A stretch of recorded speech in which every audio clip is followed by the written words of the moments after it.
We're back on NFL Live. The Steelers quarterback competition continues to be a fascinating one. All signs pointing to Russell Wilson maintaining pole position to be QB1, but he's dealing with a calf injury. So Fields, as you see, started Saturday. Dan showed us yesterday he had some mistakes that were his fault and some that weren't. Here's Mike Tomlin with more. Russ still have pole position to be the starter? Nothing has changed.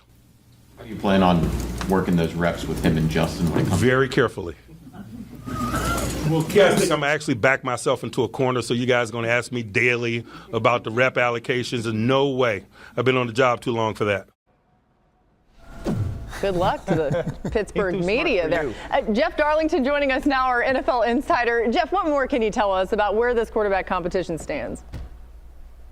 Well, I respect it. I get it, because the reaction to Justin Fields' performance, namely the fumble with the quarterback center exchange, certainly has caused many to wonder, does this mean that Justin Fields is not going to be able to move into that number one role? And quite frankly, the Steelers' mentality here is that it is way too early. Now, keeping in mind, of course, that the fumble is not something they want to see from a player who fumbled far too much in his career, but also understanding that they anticipated this would be a competition that endured the entirety of the training camp. Now, I will say this, Russell Wilson still feels in many regards to be in pole position, to be that week one starter. That really hasn't changed very much, and it will be up to Fields to kind of close that gap. And in that preseason game, he did not exactly do that, hence the questions. But once again, we have a long way to go in this competition.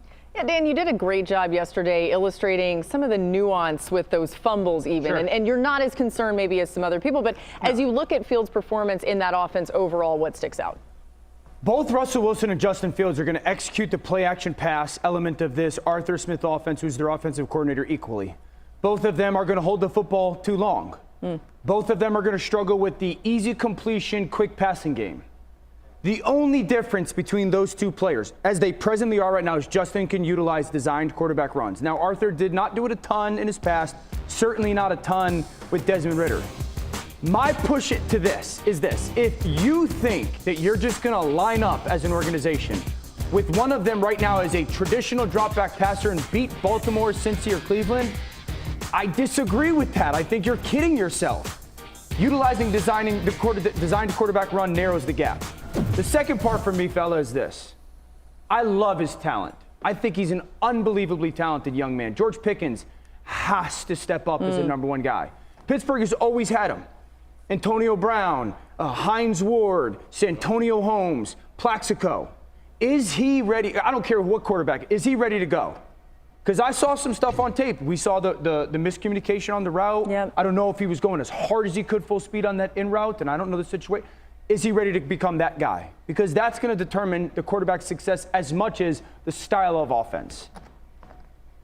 It's great that you bring that up, Dio, because the value of the position is changing franchises right now. That's why we see these wide receivers getting so much money. The thing that I love about this quarterback competition is Mike Tomlin can make a decision that's not based in business. Neither one of these guys are owed a ton of money. He can literally evaluate practice and preseason games and determine who gives him the best chance to win. We've seen Pittsburgh get into the playoffs or be nipping at the playoffs with quarterbacks that don't have an ounce of talent that Justin Fields has when it comes to ability to throw the football, especially his ability to run with the football. Arthur Smith, to me, has to implement that, especially when you got Jaylen Warren and Najee Harris in the backfield, opening up this offense with the availability like you're talking about, and then this division.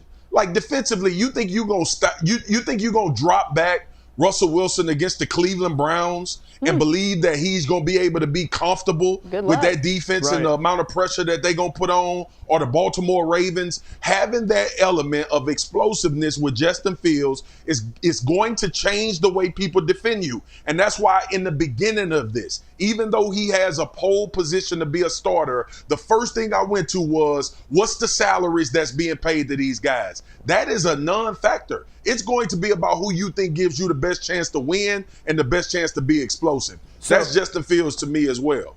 So between 2022 and 2023, in an offense that didn't do this, Justin had 285 carries for over 1,800 plus yards. Yeah.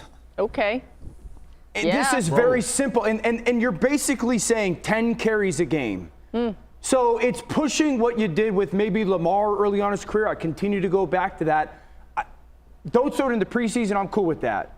But if we're just being real about who you are as a football team, the by far best way to have your quarterback play the best and win is to make that a staple in your offense. Fields and Wilson have been sacked 99 and 100 times over the last 2 seasons, by far the 2 most sacked players over that span. That's what I'm saying. What's the differentiating factor? It's that run game, the QB run, as these guys are talking about. Hey, still to come.